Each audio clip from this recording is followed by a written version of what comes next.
வசந்தா வீட்டிற்கு வந்ததும் பூஜாவிற்கு தான் அழைத்திருந்தார். அவளுக்கு அங்கே அவள் வாழ்க்கையே ஊசலாடும் நிலையில் இருக்க இவர் அழைப்பை ஏற்காது இருந்தாள் என்பதை விட அவர் அழைப்பை ஏற்று பேசும் நிலையில் அவள் இப்போது இல்லை என்றே சொல்லலாம். ஏனெனில் அவள் செய்த பாவங்கள் எல்லாம் அவளை பந்தாட வந்து விட்டதே. அர்ஜுனை இன்று தன் வழிக்கு கொண்டு வந்தே ஆக வேண்டும் என்ற முடிவில் உறுதியாக இருந்தவள் வெளியே செல்ல கிளம்பி தயாராகி கீழே வந்தாள் பூஜா. அப்போது அவளை அழைத்தார் இந்திரா. இந்தம்மா எதுக்கு கூப்பிடுது என்று நினைத்து சளைத்து கொண்டே அவர் இருந்த அறைக்கு வந்தாள் பூஜா. அங்கே மீனாட்சியும் இருந்தார். எடுத்ததும் குழந்தை விஷயம் பற்றி பேசி அவளை சங்கடப்படுத்த விரும்பாத இந்திரா பொதுவான பேச்சுவார்த்தை நடத்தி கொண்டிருந்தார். ஆனால் மீனாட்சியோ இடையில் புகுந்து விஷயத்திற்கு வந்தார். ஏமா, அர்ஜுன் தான் வேணும்னு அவசர அவசரமா கல்யாணம் பண்ணி வந்தியே, அப்போ அதே வேகத்துல குழந்தையும் பெத்து எங்களை கொள்ளு தாத்தா கொள்ளு பாட்டி ஆக்கியிருக்க வேணாமா? உங்க 2 பேரையும் பார்த்தா காதலிச்சு கல்யாணம் பண்ணவங்க மாதிரியே தெரியலையே.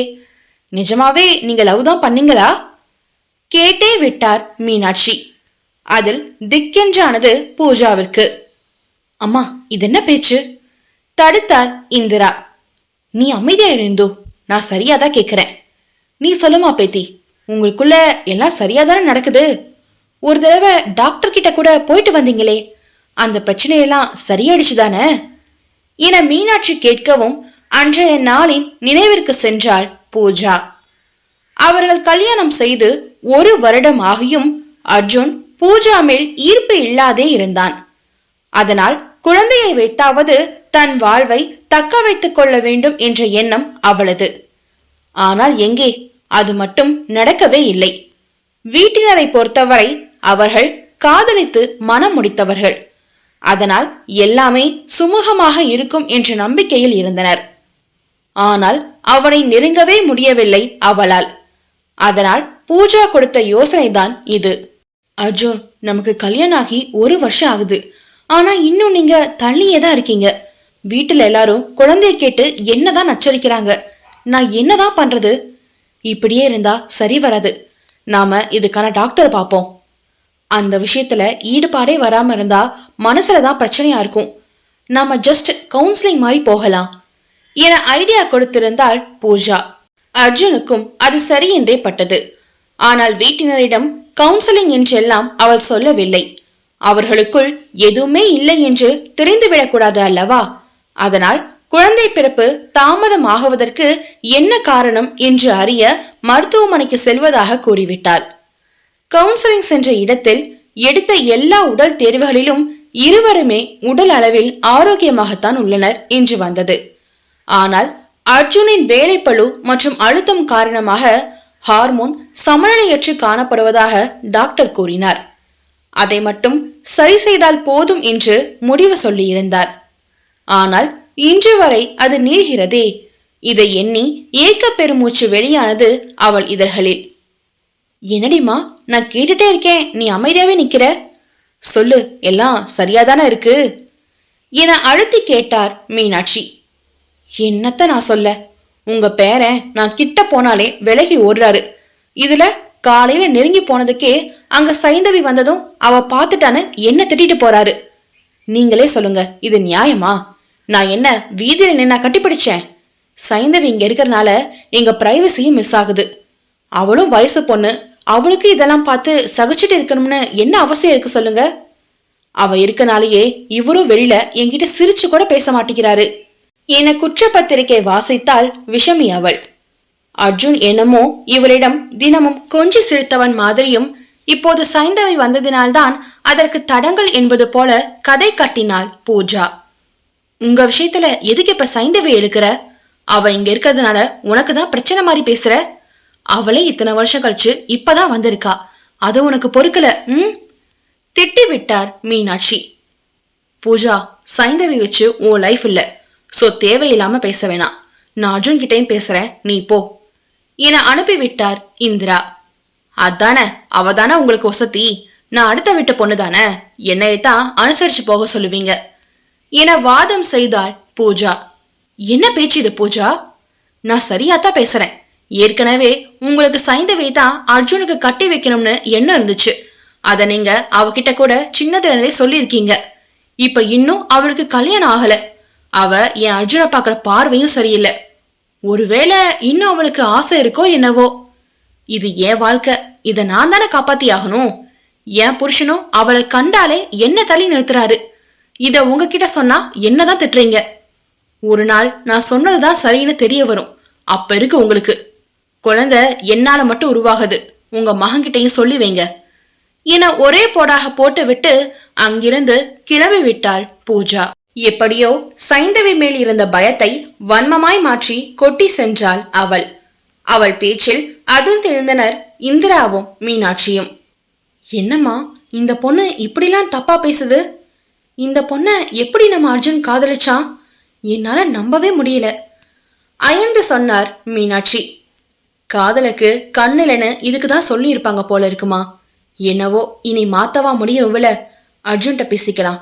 சைந்தவிய ஏனோ இவளுக்கு பிடிக்கல போல, அதான் இப்படி பேசிட்டு போறா. நமக்கு தெரியாதா சைந்தவிய பத்தி? சோ நான் பாத்துக்கிறேன், விடுங்க என கூறினார் இந்திரா. தாட் பூட் என கிளம்பி வாசலுக்கு வந்த பூஜா காரில் ஏறி வெளியே சென்றாள். அப்போது அவள் காரை ஃபாலோ செய்தது ஒரு பைக். ஆள் அரவமற்ற சாலை வரவும் மிதமான வேகத்தில் சென்ற காரை வழிமறைத்தான் அந்த பைக்காரன். அதில் பிரேக் போட்டு காரை நிறுத்தி கோபமாய் கீழே இறங்கி வந்தாள் பூஜா. ஹே இடியட், இப்படித்தான் பைக் ஓட்டுவியா? அறிவில உனக்கு என இன்னும் சில வாய்க்கு வந்த வார்த்தைகளை சொல்லி திட்டினாள் பூஜா. அவனோ பயமே கொள்ளாது நிதானமாய் இறங்கி பைக்கில் சாய்ந்து நின்றான். என்னடா சீனா, போலீஸுக்கு கால் போடவா? அதட்டினாள் பூஜா. ஓ தாராளமா பண்ணுங்க மேடம், 2 பேரும் சேர்ந்தே ஜெயிலுக்கு போலாம் தெனாவெட்டாக கூறினான் ஹெல்மெட் அணிந்திருந்த வாலிபன். வாட், நான் எதுக்குடா ஜெயிலுக்கு போனோம்? நீ தானே இப்ப வண்டியை குறுக்கு நிறுத்தி வம்பு பண்ணிட்டு இருக்க. இதுக்காக எல்லாம் ஸ்டேஷன் போனா ஃபைனை கட்டிட்டு வெளியே வந்துடுவேன் மேடம். ஆனா நீங்க பண்ண தப்புக்கு தான் உள்ளேயே இருக்கணும், பாத்துக்கோங்க சைலண்டாய் மிரட்டினான் அவன். அவளோ குழம்பினாள். அவள் செய்த தவறுகள் என்ன, 1 2 உடனே ஞாபகம் வர பூஜாவின் குழம்பிய முகத்தை பார்த்து கொண்டே தன் ஹெல்மெட்டை நீக்கினான் அவன். அவன் முகத்தை பார்த்ததும் பேய் அறிந்தது போல மாறியது அவள் முகம். அவள் செய்த வினையெல்லாம் கண்முன் வந்து நிற்பது போல தோன்றியது அவளுக்கு. நீ இங்க என்ன பண்ற?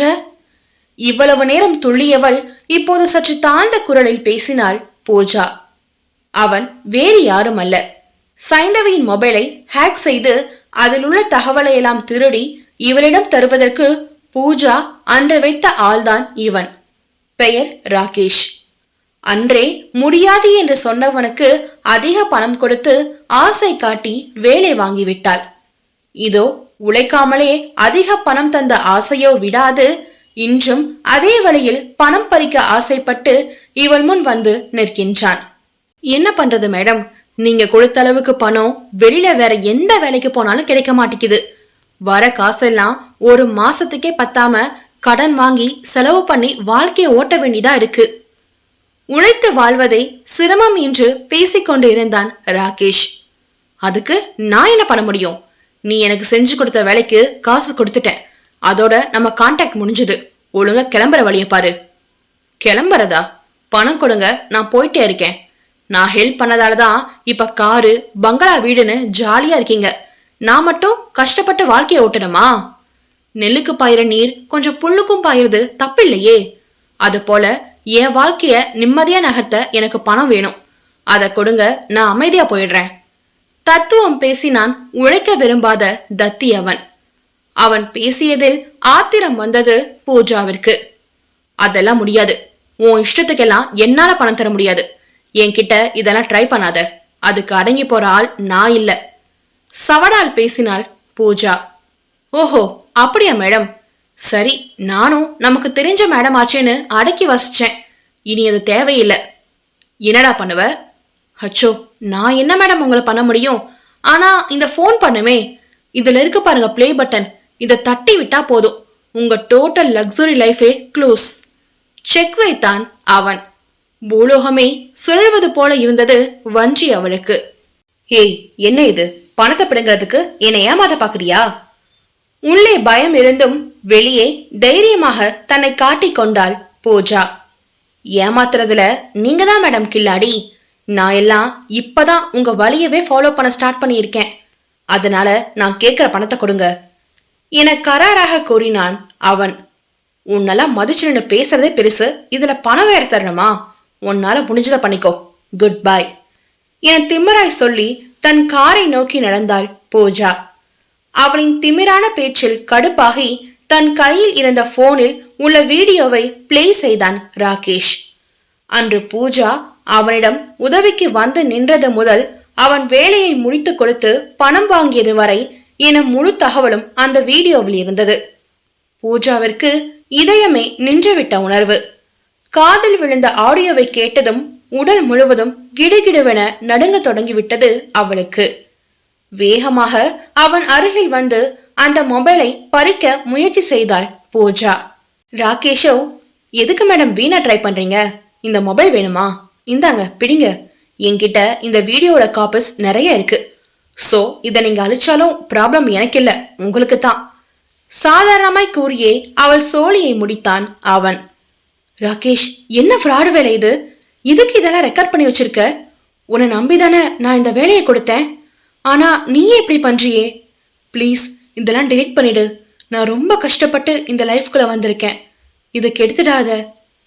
இவ்வளவு நேரம் திமிராய் இருந்தவள் இப்போது மன்றாடினாள் அவனிடம். அச்சோ மேடம், உங்க லக்ஸுரி லைஃபுக்கு நான் ஆப்பு வச்சா அப்புறம் எனக்கு எப்படி பணம் வரும்? சோ நான் அந்த மாதிரியெல்லாம் பண்ண மாட்டேன். சுயநலம் கொண்டு ஆதரவாய் பேசினான் ராகேஷ். இனி கெஞ்சினாலும் எந்த பயனும் இல்லை என்று அவளுக்கு புரிந்து போனது.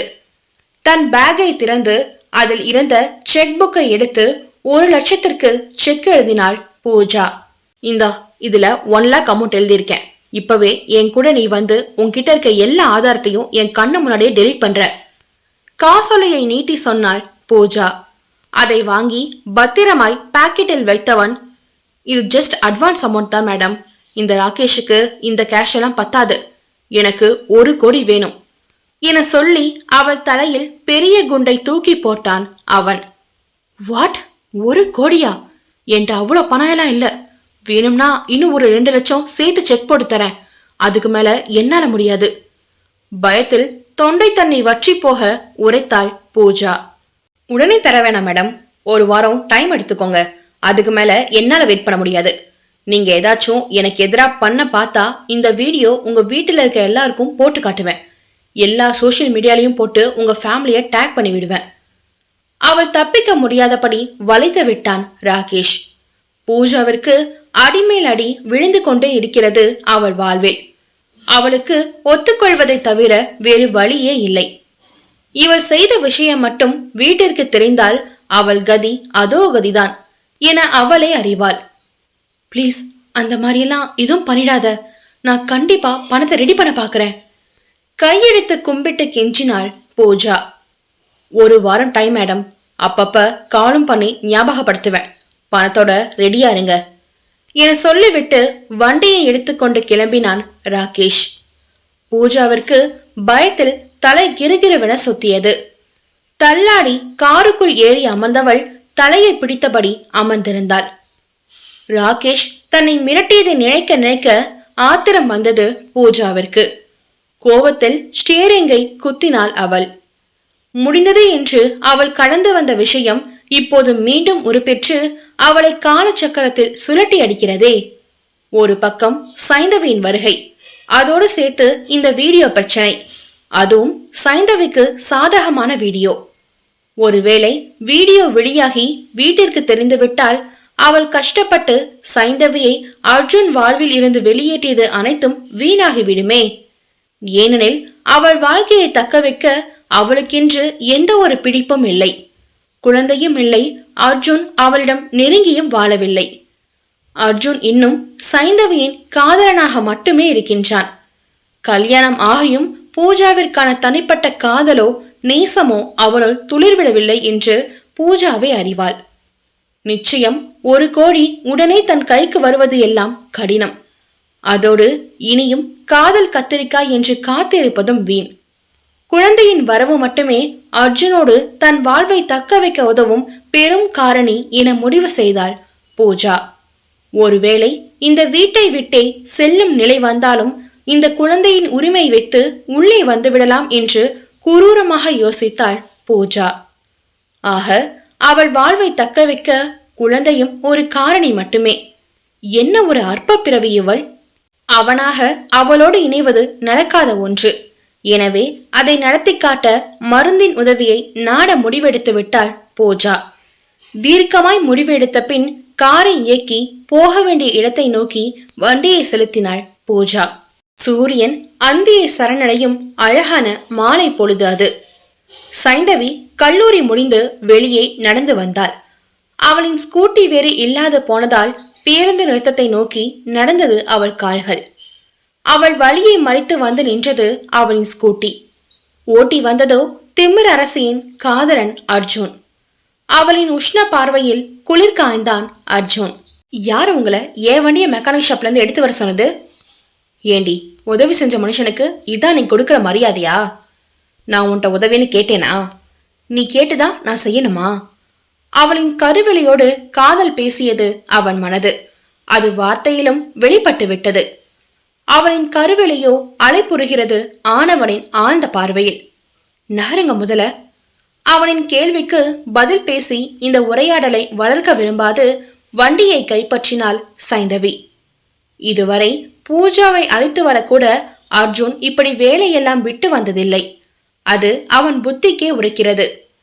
தான் செய்வது தவறோ என்று வேறு அச்சம் கொள்கிறான். இதென்ன, தான் திருமணம் செய்த பெண்ணோடு தோன்றாத உணர்வுகள் எல்லாம் இவளிடம் தோன்றுகிறதே என எண்ணி தன்னையே நொந்து கொள்கிறான் ஆடவன். ஆனாலும் மனதோ அவனை ஆட்டு வைக்க இதோ அவள் வண்டியை அவனை கடையில் இருந்து எடுத்து வந்து அவளை காண வேண்டும் என்ற தவிப்பை தன்னை போல் தவிக்க விடாது அதை நிறைவேற்றி வைக்க சைந்தவி முன் நிற்கின்றான் அர்ஜுன். சைந்தவி அவனை கண்டு கொள்ளாது வண்டியை ஸ்டார்ட் செய்து நகர போகவும் பட்டின்றி ஏறி அவள் பின்னால் அமர்ந்து கொண்டான் அர்ஜுன். ஹலோ, நீங்க எதுக்கு என் கூட வரீங்க? எங்கங்க முதல்ல. அடியை, நான் தாண்டி வண்டியை ஓட்டி வந்தேன். இப்ப நான் எப்படி வீட்டுக்கு வரதா? ஒழுங்கா என்னையும் கூட்டிப்போ என அடமாய் அவள் பின்னால் அமர்ந்து அவள் காதோரம் உரைத்தான் அர்ஜுன். உள்ளுக்குள் எரியும் காதல் நெருப்போ அவளை சூறையாட பார்த்தது. வண்டியை கொண்டு வந்ததுக்கு ரொம்ப தேங்க்ஸ். அதுக்காக எல்லாம் உன்னை ஏத்திட்டு போக முடியாது. உணர்வுகளை அடக்கி இருமாப்பாய் உரைத்தாள் சைந்தவி. ஓஹோ, அப்படியா மேடம்? இரு, நான் என் அத்தைக்கு கால் பண்றேன், அவங்களே நியாயம் சொல்லட்டும் என சொல்லி சைந்தவியின் அன்னைக்கு கால் செய்வது போல பாவலா செய்தான் அர்ஜுன். அம்மா என்றதுமே ஸ்டாண்டர் ஆகிவிட்டாள் மாது அவள். ஏனெனில் அவள் அம்மா இவளை விட அர்ஜுனுக்குத்தான் சப்போர்ட் செய்வார் என்று அவள் அறிவாளே. ஓ காட், சரி ஒழுங்கா உட்காரு. ஆனா தேவையில்லாம ஏதாச்சும் பேசி என்னை டிஸ்டர்ப் பண்ணா வண்டியை நிறுத்திட்டு நான் இறங்கிடுவேன் சொல்லிட்டேன் என கண்டிஷன் போட்டே ஸ்கூட்டியை இயக்கினாள் சைந்தவி. அவள் ஒப்புக்கொண்டதில் நமட்டு சிரிப்பு சிரித்தவன், டன் மேடம், நீங்க வண்டிய பார்த்து ஓட்டுங்க என சொல்லி சமத்தாய் அமர்ந்து கொண்டான் அர்ஜுன். சேலை முந்தானையை எடுத்து இடுப்பில் சொருகி ஓட்ட ஆரம்பித்தாள். அவள் முந்தியில் தன்னை முடிந்து கொள்ள ஆவல் எழுந்தது ஆனவனுக்கு. அடே அர்ஜுன், மனசு அடக்குடா புலம்பினான் தன்னுள்ளே. என்ன செய்வது? சைந்தவி என்றாலே தவிக்க ஆரம்பித்து விடுகிறது அவன் காதல் மனது. விரைவாய் நகரும் சாலையில் மெதுவாய் பயணமாகிறது அவர்கள் மனமேவிய காதல். காற்றில் பறக்கும் அவள் கார் குரலோ அவன் முகத்தில் மோதி கவி பாடியது. அவள் கூந்தல் தீண்டியதற்கே மோட்சம் பெற்றான் ஆடவன். சைந்தவியோ இந்த பயணத்தை விரும்பியும் அதை வெளிப்படுத்த முடியாத தன் நிலையை எண்ணி கோபம் கொண்டு வண்டியை வேகமாக செலுத்தினாள். வண்டியின் வேகத்தை விட அவள் கார்மேக கூந்தல் அவனை வேகமாய் தீண்டும் அந்த நொடிகள்தான் அவன் இதயத்தின் துடிப்பை எகிர வைத்துக் கொண்டிருக்கிறது. சைந்தவியின் கூந்தல் நடத்திய மின் தாக்குதலில் மொத்தமாய் மடிந்து விட்டான் ஆண்மகன்.